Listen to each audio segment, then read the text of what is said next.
नमस्कार साथियों, देश भर के सभी पेंशन लाभार्थियों का स्वागत है। यदि आप स्वयं वृद्धावस्था पेंशन, विधवा पेंशन या दिव्यांग पेंशन का लाभ प्राप्त कर रहे हैं या आपके परिवार में कोई सदस्य सामाजिक सुरक्षा पेंशन योजना से जुड़ा हुआ है, तो आज की ये जानकारी आपके लिए बेहद महत्वपूर्ण हो सकती है। पिछले कुछ समय से लाखों लाभार्थियों के मन में एक ही सवाल लगातार बना हुआ है कि जिन लोगों की पेंशन कई महीनों से नहीं आई है, उनकी बकाया राशि आखिर कब जारी होगी, किन लोगों के खाते में सबसे पहले पैसा पहुंचेगा, किन कारणों से पेंशन रुक जाती है और ऐसी कौन सी जरूरी बातें हैं जिनका ध्यान नहीं रखने पर भुगतान में देरी हो सकती है। आज हम इन्हीं सभी महत्वपूर्ण बिंदुओं पर विस्तार से चर्चा करेंगे ताकि आपको सही, स्पष्ट और उपयोगी जानकारी मिल सके। सबसे पहले यह समझना जरूरी है कि सामाजिक सुरक्षा पेंशन योजना का उद्देश्य आर्थिक रूप से कमजोर बुजुर्गों, निराश्रित विधवा महिलाओं और दिव्यांग नागरिकों को नियमित वित्तीय सहायता उपलब्ध कराना है। अलग अलग राज्यों में ये योजना अलग नियमों और अलग राशि के साथ संचालित की जाती है। इसलिए यदि किसी राज्य में पेंशन की राशि अधिक या कम है तो उसकी तुलना सीधे किसी दूसरे राज्य से नहीं की जा सकती। प्रत्येक राज्य सरकार अपने बजट, नियमों और पात्रता के आधार पर पेंशन राशि तय करती है। यही कारण है कि सोशल मीडिया पर चल रही हर जानकारी सभी राज्यों पर समान रूप से लागू नहीं होती। इन दिनों सोशल मीडिया पर सबसे ज्यादा चर्चा इस बात की हो रही है कि कई लोगों के खाते में 4,500 रुपए आने वाले हैं। इसी को लेकर तरह तरह की बातें सामने आ रही हैं। कोई इसे नई पेंशन राशि बता रहा है, कोई कह रहा है कि सरकार ने पेंशन बढ़ा दी है और कुछ लोग इसे स्थायी भुगतान मान रहे हैं। लेकिन यहां एक महत्वपूर्ण बात समझना जरूरी है। यदि किसी लाभार्थी को हर महीने 1,500 रुपए की पेंशन स्वीकृत है और किसी कारणवश लगातार 3 महीने तक भुगतान नहीं हो पाया, तो विभागीय प्रक्रिया पूरी होने के बाद उन 3 महीनों की बकाया राशि एक साथ जारी की जा सकती है। ऐसी स्थिति में अप्रैल के 1,500 रुपए, मई के 1,500 रुपए और जून के 1,500 रुपए मिलाकर कुल 4,500 रुपए खाते में आ सकते हैं। इसलिए केवल राशि देखकर यह मान लेना कि सरकार ने सभी की मासिक पेंशन 4,500 रुपए कर दी है, सही नहीं होगा। वास्तविक स्थिति प्रत्येक लाभार्थी के रिकॉर्ड और संबंधित राज्य के नियमों पर निर्भर करती है। पिछले दिनों कई राज्यों में सामाजिक सुरक्षा पेंशन योजनाओं की समीक्षा बैठकें आयोजित की गई हैं। इन बैठकों में अधिकारियों को समय पर भुगतान सुनिश्चित करने और पात्र लाभार्थियों तक राशि बिना अनावश्यक देरी के पहुंचाने के निर्देश दिए गए हैं। कुछ राज्यों में यह भी कहा गया है कि पेंशन भुगतान की प्रक्रिया को अधिक पारदर्शी बनाया जाए ताकि लाभार्थियों को बार बार कार्यालयों के चक्कर न लगाने पड़े। यदि सभी आवश्यक औपचारिकताएं पूरी हैं तो भुगतान समय पर हो, यही सरकार का उद्देश्य बताया गया है। अब बात करते हैं उस प्रश्न की जिसका इंतजार लाखों लाभार्थी कर रहे हैं। कई जगह यह जानकारी सामने आई है कि हर महीने एक निर्धारित तिथि तक पात्र लाभार्थियों के बैंक खाते में पेंशन पहुंचाने का लक्ष्य तय किया गया है।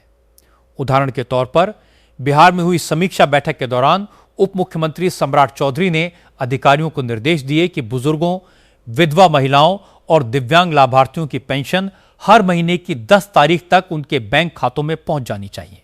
ये निर्देश विशेष रूप से बिहार की व्यवस्था से संबंधित है। अन्य राज्यों में भुगतान की तिथि अलग हो सकती है और वहां संबंधित विभाग के नियम लागू होंगे। अब सबसे महत्वपूर्ण विषय यह है कि आखिर किन कारणों से पेंशन रुक जाती है। बहुत से लोग ये समझते हैं कि विभाग ने भुगतान जारी ही नहीं किया होगा, जबकि कई बार भुगतान स्वीकृत होने के बावजूद तकनीकी या दस्तावेज संबंधी कारणों से राशि लाभार्थी के खाते तक नहीं पहुंच पाती। सबसे पहला कारण ई-केवाईसी अधूरी होना है। यदि लाभार्थी ने समय पर ई-केवाईसी पूरी नहीं कराई है तो भुगतान प्रभावित हो सकता है। दूसरा कारण आधार सत्यापन लंबित होना है। यदि आधार की जानकारी सत्यापित नहीं हुई है या रिकॉर्ड में कोई त्रुटि है तो भी भुगतान रुक सकता है। तीसरा कारण जीवन प्रमाण पत्र समय पर जमा न करना है। जहां यह प्रक्रिया अनिवार्य है, वहां समय सीमा के भीतर जीवन प्रमाण पत्र जमा न होने पर पेंशन अस्थायी रूप से रोकी जा सकती है।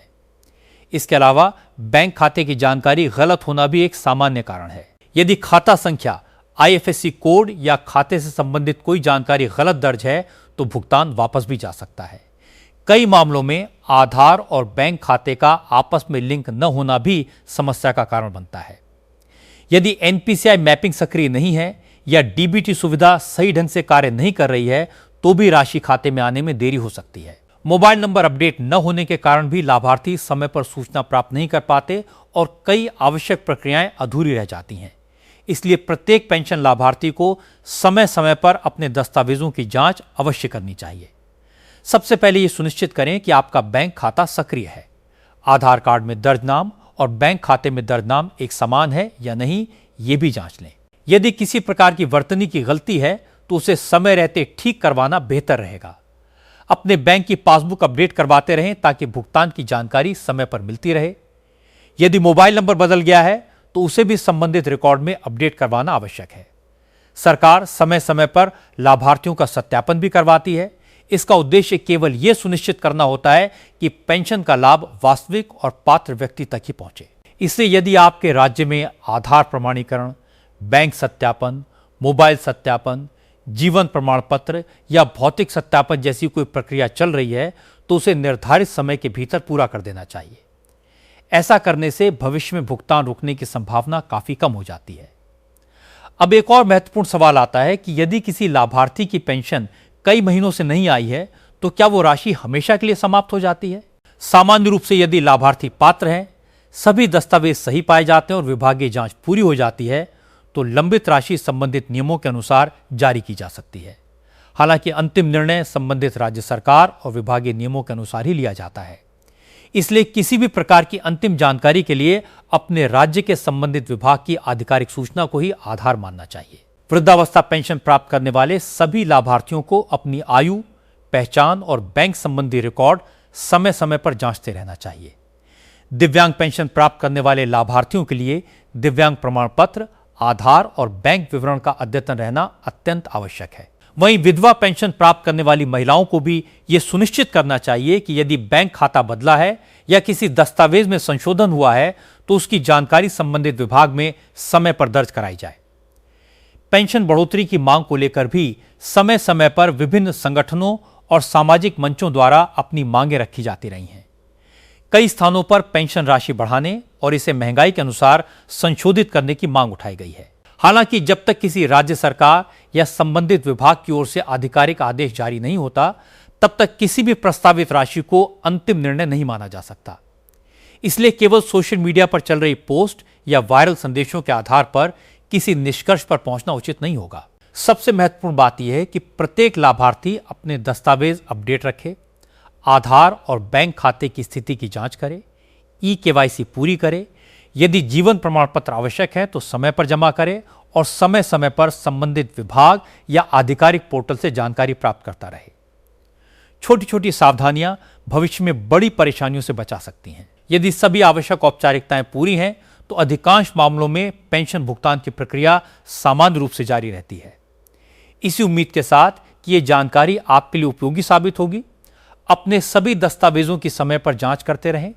किसी भी अपुष्ट जानकारी पर तुरंत विश्वास करने से बचें और केवल आधिकारिक सूचनाओं के आधार पर ही निर्णय लें। सही जानकारी, सही समय पर उठाया गया सही कदम और आवश्यक दस्तावेजों का नियमित सत्यापन ही ये सुनिश्चित करता है कि सामाजिक सुरक्षा पेंशन का लाभ बिना किसी अनावश्यक बाधा के पात्र लाभार्थियों तक समय पर पहुंचता रहे।